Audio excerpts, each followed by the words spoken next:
I want you to picture something in your head for just a few minutes. You are an up-and-coming comedian, and you need some material. You need some jokes. You need something to really gather the audience attention and make them laugh, as a comedian should do.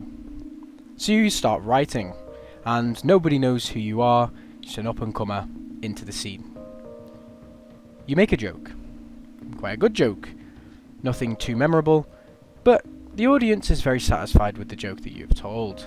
You then decide to make a better joke than any joke you've told before, better than any joke that you can ever have conceived in your work.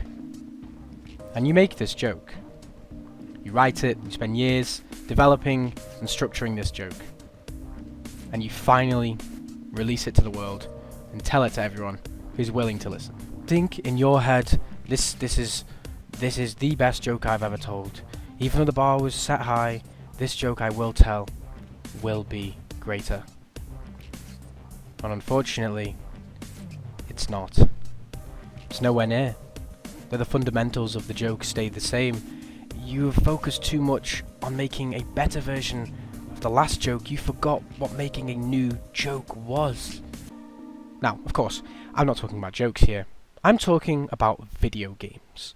And I'm talking about sequels to video games that aren't as great as, one, they're conceived to be in marketing and hype, and two, with developers not trying something new, but trying to make the old game but again, and failing, considering the game has been out for so long and people have got such an image of it that the developers don't know what to do apart from try and make that game again instead of making a new, fresh game. Now, more than just video games in particular, as it does happen a lot with the genre of video games and media in general. Albums. Have you ever noticed that albums that release are usually one-hit wonders from people? They'll do one really good album and then they'll never ever do that again. They'll never replicate the success that they made with that first original album. And a lot of people don't make a second album because of this exact fact. The first one sells so well, the songs are so great, and then the producer and their brain tells them, nice, that was great. Now do it all over again, and they cannot replicate the success that they had with that first game, or that first album, or that first song, or that first movie, or that first book. It's media in general. Now, I'm more specifically talking about Borderlands, and Borderlands 2 and Borderlands 3. Now, I didn't want to talk about the Tales from the Borderlands or the pre-sequel, as they are spin-off games, and I wouldn't consider them their own mainline franchise. Now, the original joke, the one that satisfied people, was, of course, the original Borderlands. The best joke that could be told in this person's career is second. Now, third is the wavered old joke, the one that should have been released years ago and is a product of that time. Now, I don't mean the product itself, okay? Borderlands 3's quality of life updates and general gameplay are considered a lot better than Borderlands 2's objectively and also subjectively. I mean the way in which the story and the dialogue is told. Borderlands 2 came out in 2012, and there is a 6.5 year gap between 2 and 3. Now, unfortunately, the game of 3 tries to replicate Borderlands 2's dialogue, speech, and comedy. Unfortunately, the world moves on, and has moved on a lot in not only culture, subcultures, internet culture, but also in gaming culture. And 6.5 years is a major impact on that. And unfortunately, the developers seem to have wavered and just tried to replicate 2's comedy, but a worse version of that has came out. What up, my Bandit Orphans? God Queen Tyrene coming at you live from the HBC. We're streaming, you're screaming, and we're all preparing to get into the Great Vault. Got some new converts today, and guess what? They brought us the Sacred Vault map. If that doesn't earn them a special place in the family, I don't know what does. But first, I want to get real for a second. You've all accepted me, even though I wasn't born a bandit. My first words weren't blood feud or ribcage spelunker. But now we're all family, and family is forever. We'll start the ceremony quick shout-outs. Stay bloodthirsty. You finally made it. We've been here for ages. Oh, thank Lilith for the cool powers. This Firehawk thing rules. Oh, have fun. Bye. What's up, bitches? Gods don't negotiate. I love it. Love it. No, my kill streak. Mind if I practice my small talk? How is about this weather we're having? Please don't respond. I truly don't care. Gonna do a big shoot. At least I died for a corporate cause! Heads, I win! Tails are butt handles! This suit's great! I'm hitting! Like the second!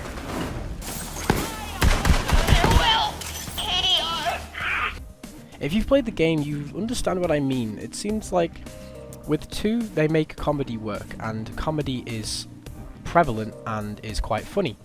You play a game and you go into Torg's campaign of Carnage and you find yourself laughing at Torg's quips and the fact that he's shouting all the time. Revealed more facts on Pandora. Ring! You don't want to hear about that, Vault Hunter! You want to hear about loot and packs and explosions! I'm Torg, and I'm here to ask you one question and one question only.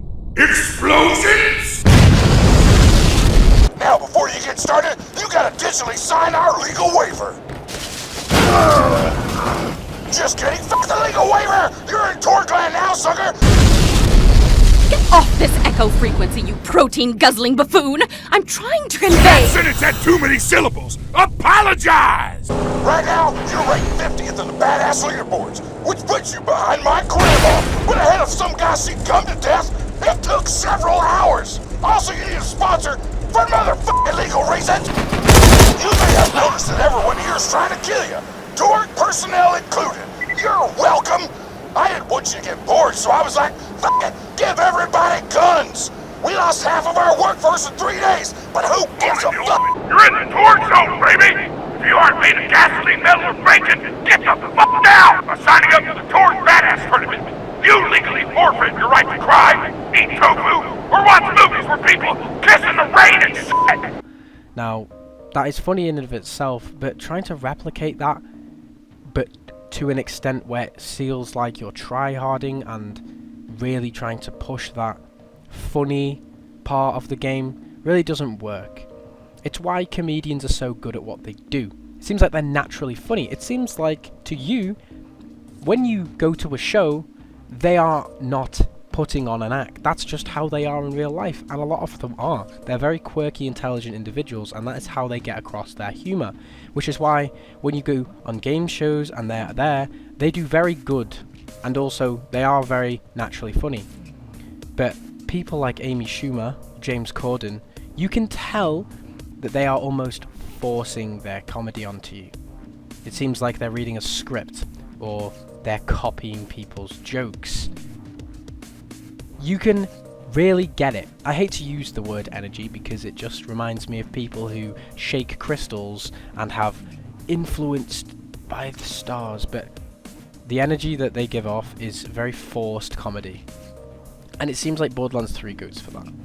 Now, I do have to admit that, weirdly, Borderlands 3's best moment is when the game takes itself seriously and has very, very serious moments. Not the base game, because they treated Maya's death terribly. I mean Bounty of Blood. It's the first Borderlands DLC that focuses solely on emotional moments and a very serious story. We have had emotional moments before, obviously. Roland's death, Tiny Tina trying to get over that in her DLC, as well as the recent Maya's death with Ava blaming Lilith. That's what I mean about doing things wrong. It feels like everything that they do is wrong, and this comedian that I was picturing in my head has focused so much on what made the last game Geo good that focusing on the new thing was never their intention, because they were so focused on what made the last thing good and tried to replicate it. Now, there is something in my head that I really can't get across about Borderlands 2, and while it feels so much better than Borderlands 3, a lot of it can be condoned to nostalgia, which is obviously prevalent, but I don't know. It feels like when I have nostalgia for both games, I will still prefer 2. I don't know if that's because of older nostalgia. But generally, when I'm playing a game like that, I listen to the dialogue, but I don't over-listen, if you know what I mean. Over-listening to me is where you're paying attention to see if it looks like they're forcing dialogue, or forcing comedic moments, or cringy dialogue, or cringy moments. And Borderlands 3 seems to be on the realm of cringe humour very often, and you can tell it's very forced, and to me that just makes me not want to listen to it or not take it seriously.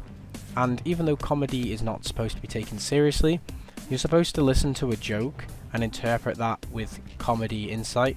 But when I'm listening to Borderlands 3's jokes, it feels like I'm listening to a writer's room try to desperately relate to people but are 6.5 years late to the party. It's weird, because the dialogue in theory shouldn't be very different, but I do feel like it's also a massive difference between Borderlands, the pre-sequel, and Borderlands, the Claptastic Voyage DLC. They almost had no idea what they were doing, it seems like, with the pre-sequel, but they had time to work on Claptastic Voyage, and the dialogue is, while funny, can be serious at times, and it's not always one or the other. Now, when a game goes for one or the other, or a movie, or a song, or a book goes for one wholehearted emotion over anything else, it can almost drown you in perpetual emotion towards that said thing. For example, if you read a lovey-dovey book, or watch a love movie, or you watch something about comedy, whilst you do want there to be exactly what is described as that genre, comedy and love, you don't want it to be 100% of the emotion shown, or the only thing that happens, which is why you see a lot of Lovecraftian type movies. They always have comedy involved. They always have those moments where you can kind of relax a bit and not have to focus on the drama or the people being lovey-dovey with each other. There's always that breakup of emotions, which is why when you actually see the emotion that the genre is based off, you know it's there. Especially with comedy. A lot of comedy movies can be serious at times, which means that you need to have that breakup so you know that not only that the comedic moments are supposed to be funny, but also that sometimes you don't know it's coming. There are moments in comedy games and movies where they're either 100% trying to go for comedy all of the time, which is basically what slapstick is, and then there's other moments where they don't know how to separate very serious moments and comedy. There'll be very serious moments and then the comedy will be interjected into it, and it'll completely ruin the serious tone of that scene, whilst also completely making you not laugh at any of the so-called comedy moment in that scene, because you're invested in one part, emotion, and when it suddenly switches to something else and you're expected to relay another piece of information, it's very hard to do that. So in a comedy moment, you will be expected to laugh. That's the whole point of a comedy moment. They are trying to make you laugh. But when they make something serious and interject comedy into it, it does seem like they are trying to make you forget about this serious moment and go, haha, look, there's a funny moment, laugh. And it really takes you out of it, and it really drops the immersion. And a lot of Borderlands, especially 3, kind of does feel like that. For example, I'm going to run it back to Maya's death again, because this is probably the worst moment in the entire game. A fan favourite character, one of the probably top 4 favourite characters in all of Borderlands' history, playable characters at least, dies. She dies because of the antagonist, a very terrible antagonist, someone who you don't love to hate, you hate to even see them on screen, you hate to hear them on screen, anything, you just hate them. Not because they make you hate their character, because they are a terribly written character. So they kill one of the fan favourite people. And what happens next? Tannis asks if someone can say something. And you think, okay, this, Tannis has spent a lot of time with Maya and Lilith and stuff, and then no one says anything. Nobody says anything. Now, you can say this is because people are shell-shocked, they are distraught, and they can't think of anything to say. But then it gets worse, because you think this moment will retain seriousness. And then Patricia Tannis proceeds to say that Maya was better off alive and she preferred her that way. Lilith, you have to say something. Fine, I'll say something. I knew Maya when she was alive. I preferred her that way. That didn't come out right, but she's gone, and that's how it is. All we can do is fight to honor her memory the best we can. People die in wars. By the droves. I mean, open your eyes, people. Don't ask me to speak at your funeral, Lilith. No kidding, Tannis. Perceived comedy interjected into a serious moment. And I fucking hated everything that came after that moment. Not only Ava blaming Lilith for something that was clearly her fault, but Tannis making a joke during a serious moment. And I really wanted at this point for Zero to pull out his fucking digisword, cut off Tannis's head, say, "What the fuck?" Well, I can't really do a haiku. "What the fuck do you think you're playing at, you stupid bitch? One of my fucking most acquired friends just died because of your shitty little child misdemeanor, and now I have to put up with you making a fucking joke." But he says nothing. Absolutely nothing. And that's why this joke, this big joke that you can never live up to the second joke, and you have to focus on this new joke, overwhelmed this man, these developers, and they didn't know what to do. And also, pieces of this man's brain, the development team, had exited. It has been years since the last joke was released, last game was released, and things move on. You forget what made the last thing good, and you get rid of the things or the people that made it good, and you have to try to replicate that without the knowledge of what made it great. And that is why, in my opinion, Borderlands 3 heavily failed. Thank you for listening.